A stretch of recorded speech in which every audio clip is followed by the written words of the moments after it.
You're listening to the Belmar Bites podcast, brought to you by Belmar Consulting. Okay, well, welcome, Matt. Episode number 2. Here we go. Good to be here, Scott. Yeah, we made it. We made it through the first one, and we're on to number 2. So it was the last conversation we had was great.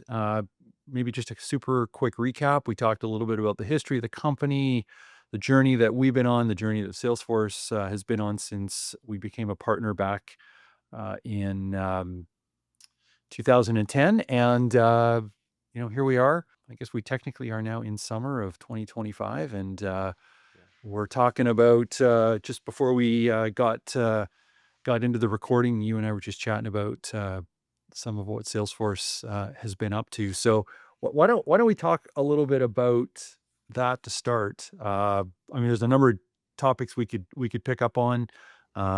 Maybe we can talk super quickly about just this most recent acquisition that they've done. Yeah. You had brought up some of the sponsorship that they're doing, so we can talk about that. But why don't we just start with? I guess it's now a couple weeks ago they made a big announcement after being pretty quiet for a while in terms of acquisition. So I'd love to get your thoughts and just capture some ideas around sort of what this Salesforce acquisition trend has looked like maybe over the last few years, and the most recent one they announced a few weeks back. Yeah. So for those who don't know, the most recent acquisition being Informatica, which is effectively Salesforce acquiring Informatica, which was a pretty large acquisition. Informatica is an ETL, extract, transform, load kind of data tool, a data cleaning tool, which I'm with you. This is kind of the first big move that they've made in a little bit since the big Slack acquisition, since the Tableau, since the Quip, MuleSoft. But Salesforce is known for making these big acquisitions. So why now? Why'd they do it? This is my perspective on it. Would love to hear your take on it. But I think it's a further double down, triple down on where they see AI fitting into the enterprise software space, and to have good AI and not just a chatbot or not just a whatever, insert this AI tool here, being able to really have it fully integrated into your corporate tech stack and your enterprise tech stack, be it a large organization or small organization, you need clean data. So I think that's number one. It just solidifies their thinking that data is the linchpin of any organization. And without good data, clean data, you're not going to be able to produce valuable AI insights as well. So that's number one. And I think second to it, trends that we've seen, whenever Salesforce acquires or picks up a new product, there's a long kind of a runway, if you will, in which business as usual, they operate kind of independently. And I think that is actually something that is not taken away from these organizations, because Informatica, Slack, Quip, MuleSoft, they all have their own customers before. And I think something that Salesforce does really well is the integration of the two while still giving them runway to still serve their customers. Then you look out 1, 2, 3, 4 years, then maybe it gets sold, co-sold, or integrated into the platform. But I think it's an exciting, really exciting acquisition.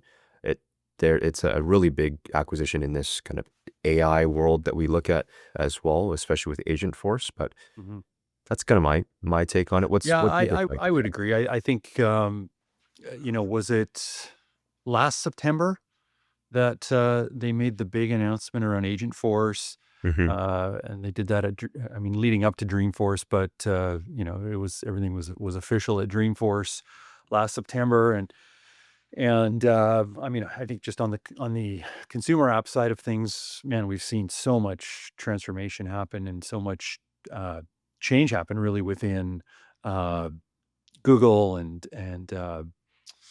Anthropic and OpenAI and even, I guess, to a big extent what Elon's doing over at X and with their Grok product. And so just all of this consumer facing stuff, which is then also much of it is being consumed within the enterprise. And Salesforce I mean, part of me thinks this is actually a defensive play for them in that, they've launched Agentforce. They've now, I think I read last week or the week before, they're now kind of on their third iteration of Agentforce.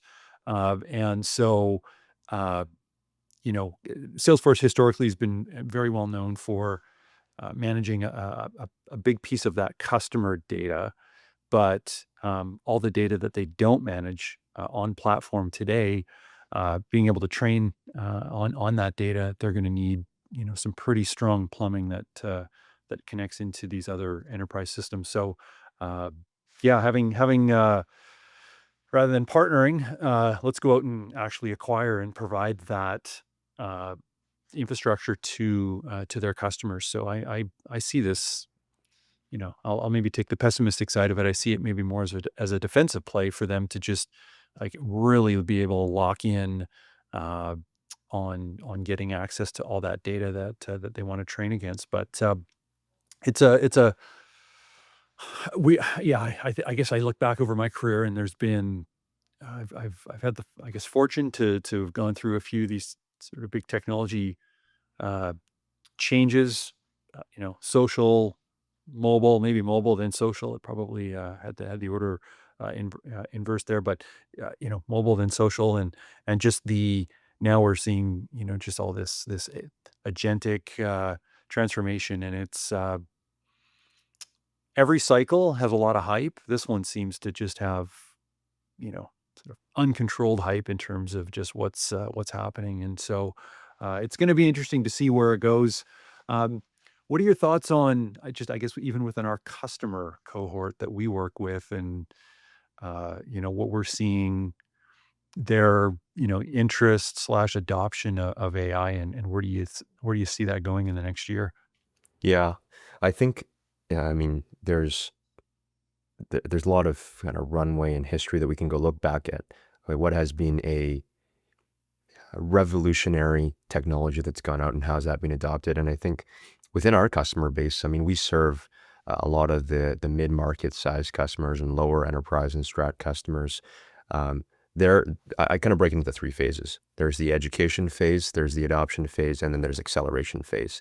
And I think there's still so much work that's still being done on that adoption and education phase, those one and two, to be able to really realize the value of AI. I Mhm. think in general, there's still a lot of unknown and a lot of fear, as with any change, as with any kind of revolutionary technology.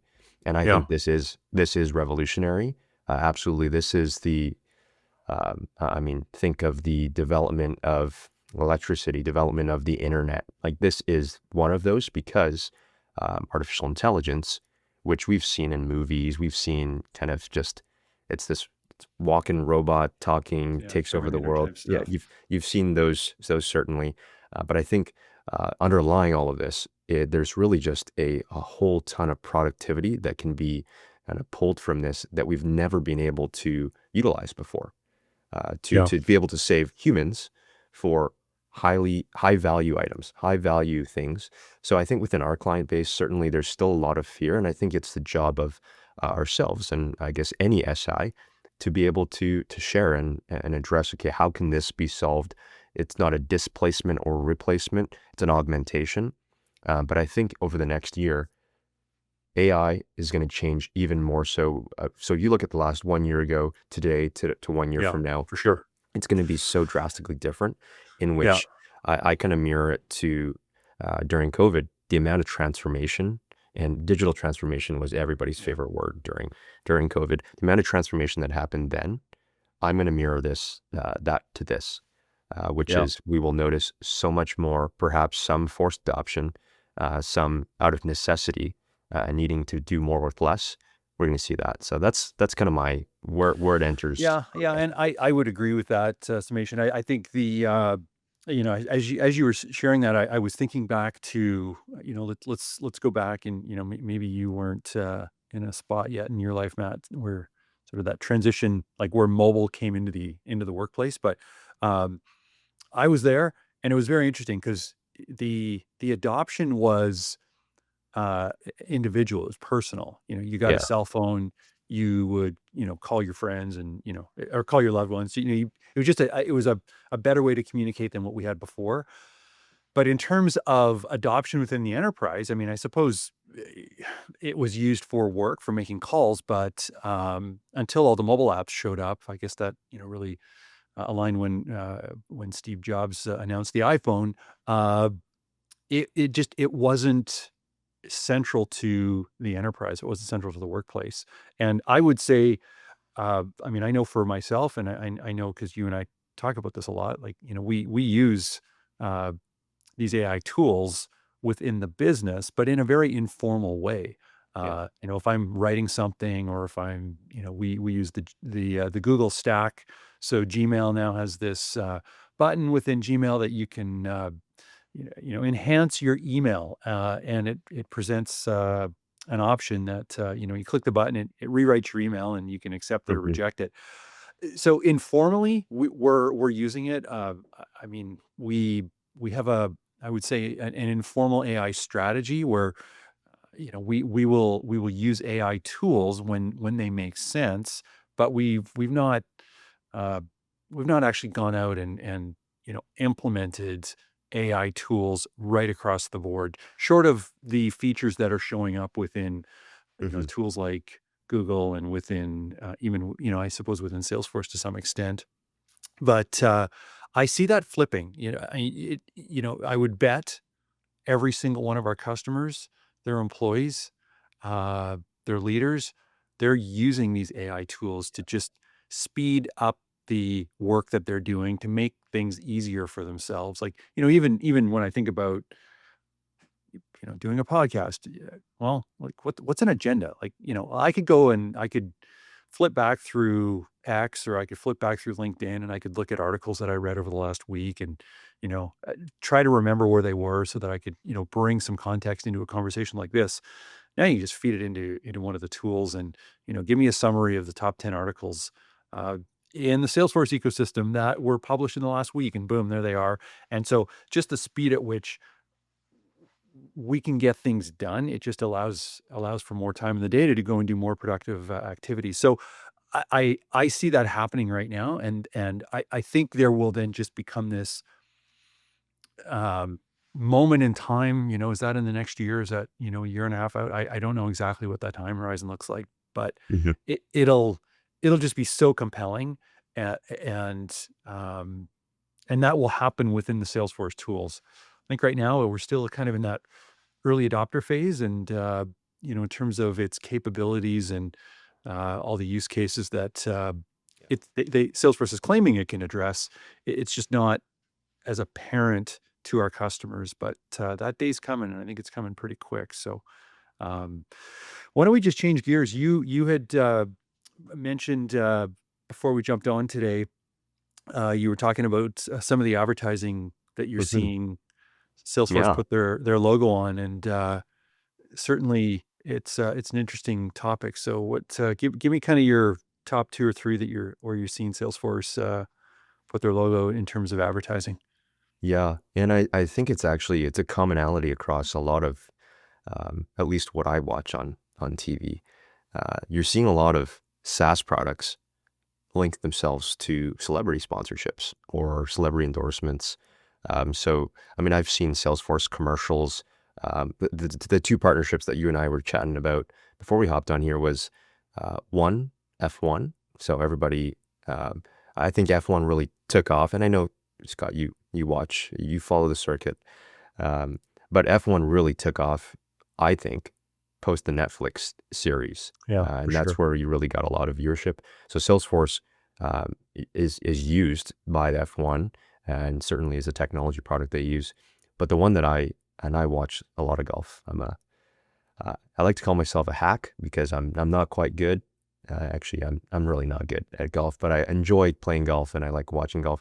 And Salesforce recently announced a partnership with Live Golf, which is kind of a competing golf league to the PGA Tour, which is what most people would be aware of. And where I really think that this converges, because I've also seen Workday commercials on TV with Idris Elba, and insert other kind of celebrity sponsorships. Salesforce, Scott and Matthew McConaughey.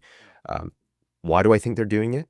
I think it's more so just the celebrity endorsement. I think if you look at the underlying trust factor, these are reputable names. These are reputable kind of, again, industry names, at least in Hollywood and in that space, that they're able to help with that. Even tied back to the AI adoption, that education and trust layer. These are known quantities. These Everybody has a, be it relationship, be it through watching this person act or whatnot. And they really, that is certainly influential. So I think if anything, it goes to show that kind of the trust side of SaaS products, Hmm. because the reality is it's very difficult to market. It's not a physical, tangible product. It's a digital product. So that's my take on it, is that they're trying to make it physical and try to build trust and tie relationships with end users and customers to that of these, um, I guess, celebrities or actors and whatnot. And Salesforce does a great job attracting the who's who in the zoo at Yeah. Oh Dreamforce. yeah. They're biggest, and I think I saw this year they've got some actors in there as well. So yeah, I Yeah. mean, what's your perspective? Why do Yeah. you I think mean, they're it's interesting. I mean, it probably is rooted in sort of the bigger than life personality of Mark Benioff. I remember on the prior pod that we did, I mentioned the first Dreamforce that I went to. I sat pretty close to the front, and Will.i.am was sitting, I don't know, like 10 seats away from me, and which I kind of thought, oh, that's kind of cool. Like Will.i.am super close, and it's like, and then I thought, well, what's Will.i.am doing at a technology conference? And I've had the pleasure of going to Dreamforce many times over the last 10 years or 15 years, and it's I mean, it's always it's kind of the who's who. You got all these celebrities there, and I think it's partly Mark Benioff's style, but there's also a method to the madness. It it connects their brand to a consumer in a way that uh, is different from just selling to the CIO and selling to the IT department of a large enterprise company. So it is interesting to see some of their brand partnerships that they've done, and I mean, I think too, Salesforce is now such a big name. I remember shortly after getting into the Salesforce world, I would spend most of my time explaining, who Salesforce was and what they did. Now, I mean, I bet you if you walk down the street today and just stopped a random person and said, "Hey, have you ever heard of Salesforce?"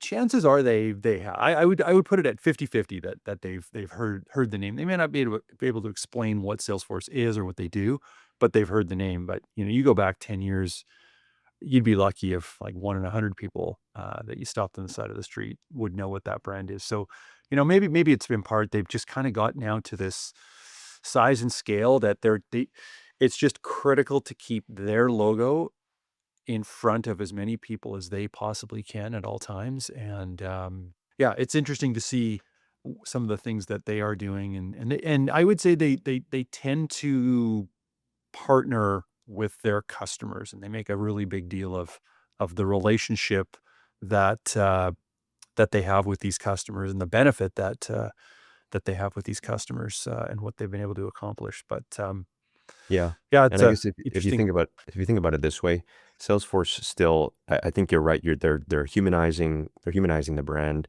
trying to connect with consumers of all levels. And I think it's also just a bit of a culture shift too, in that they're not just selling to CIOs, CTOs. In fact, some of the most influential people that you and I have seen in sales cycles too are often the end users, are often the people who are using the system. And when you're able to humanize the brand, let's put it this way: Salesforce, as of 2023, was sitting at 22% market share. So perhaps they've got more now, but think about all of that upside opportunity. And if they can even just hit more people and help influence a decision, I mean, I think it's better. It helps with their product development and helps them grow their market share as well. So again, I'd say let's put it this way: it's not random. It's not random that No, no, no, not at all. they're doing No, this, and it's not just because it's a cool name or raises some no. eyebrows. It's certainly intentional. Well, there used to be this saying, and I haven't heard it for a long time, but it was you're not going to get fired for choosing IBM, and that what IBM was doing, and I don't believe they actually were out marketing that slogan, but there was a well-known slogan that you're not going to get fired for choosing IBM. I think Salesforce is in that same spot now. You're not going to get fired for choosing Salesforce. It is best in class, best in breed. So to appeal to an extremely wide audience, you've got to go wide in your marketing, and we've certainly seen them do that over the last couple of years with some of these partnerships, with F1 and now Live. So that's an interesting one. All right, well, listen, what else we got? Yeah, and I guess just like something that sets them apart, that over and above any other SaaS product, Salesforce is fantastic at connecting with their end users. I mean, I think about the mascots that they've got, the branding around their Ohana, their Yeah, website. It is, stack it up against your next favorite SaaS product. It's head and shoulders above everybody else from marketing. So, I mean, credit where credit goes. for It's sure. Yeah, they are marketing wizards, yeah, and it's a great product, but if definitely they're skilled at that. yeah, absolutely. If maybe a bit of a book plug, Benioff wrote a book. I think it's called Beyond the Cloud. I'll have to double check, but I think it's called Beyond the Cloud, and it's the early stories of Salesforce and Hmm. sort of through their rise. But it's, I would categorize it as just their guerrilla marketing tactics. There's this one famous story that I remember that is in the book where Benioff, uh, he used to be at Oracle, and he started in a role that when he exited was much lower down the hierarchy than where he left at. But he as he moved his way up through the organization, story goes, he, really performed. He became, uh, a senior executive reporting directly to Larry Ellison. And when he told Larry that he was leaving to go start Salesforce, uh, it turned into a little bit of a pitch as well. And as the story goes, Ellison invested in Benioff. So anyhow, Benioff, with presumably Larry Ellison's blessing, leaves, goes to start Salesforce, and got invited some number of years later to go to the annual Oracle conference, and it held in San Francisco, same spot that Salesforce hold their Dreamforce event. And as the story goes, it was just hours before Benioff was to get on stage. Uh, Ellison pulled the pin and said, "No, he's not speaking." And so, uh, I mean, Salesforce was downtown San Francisco. So Benioff got his whole crew together, and they went and rented a restaurant. Uh, seem to recall they had quickly put together signs. They had people out on the street saying, "Hey, if you're going to this keynote, like, come over here." Yeah. And they filled the restaurant, and he basically delivered his keynote in the restaurant. And so yeah, he's got the showmanship nailed. He's very dynamic when you see him speak live, and so a lot of just that charisma that comes through in their brand comes from him. So it's pretty cool. It's pretty cool to see what they're doing, and it's great. I think it's just great for if you're a customer, you've made this investment in this technology. It reinforces the decision that you've made by seeing that logo Mhm. uh, all over the place. So Well, I think that's a great segue maybe to our last kind of point here, that the makes you feel confident in your decision and the commitment, tying it back to Belmar. What kind of company are you trying to build, Scott? What do you want? If you had to share one thing with the market, and what do we want to be known for? What would you How would you answer that? And tying it back to Salesforce. yeah, yeah, that's a great thought. Well, we have on our website, and we have this, our team communicate this message, and we really try every day to live it. Is to partner with excellence. So, uh, we see ourselves as a partner in this journey that our customers are on, and we want to do it with excellence. So, I think if we are delivering high quality work, and through that process, managing customers' expectations, and being very aware of the needs they have, the challenges that they face, and just being a really good partner. I think we're gonna be here for a long time doing that, because people like to work with brands that they trust, and they wanna be associated and known by companies that are maintaining their values, and really helping them to succeed. And I really think that as an organization, we do a good job of that. And I want to give our team a lot of props for that, because we've got 30 plus people on our team that really care very much about Mhm. the success of our customers. And so it's a privilege to be able to participate in this, and to lead the team, and to really uh, see our customers continue to come back to us because of the very positive experience that they've had. So, so I guess when I think about the future, it's just, let's just continue delivering just high quality service, and deliver excellence for our customers. And in doing that, we'll have a lineup of people that want to work with us, and Mhm. employees that want to come and work for us. And that's a fun place to be. Yeah, that magnetic attraction where you want to just be a part of that as well. But I think that's a great way to end this here, and I think certainly in the future, some stories that would be very valuable for people to hear is the successes, but also the pains. What are those things that we've seen over the years that kind of set people up for success when they consider implementations and technology and whatnot? So it's a great way to end it. Scott, thanks Yeah. for doing this, and have a good one. All right, Matt. Episode 2. That was fun, and we'll certainly tuck in those topics in future pods. So Yeah, thanks for doing this today. yeah, no problem. This has been another episode of Belmar Bites, brought to you by Belmar Consulting. You can follow us on Apple, Spotify, YouTube, or on our website at belmarcloud.com.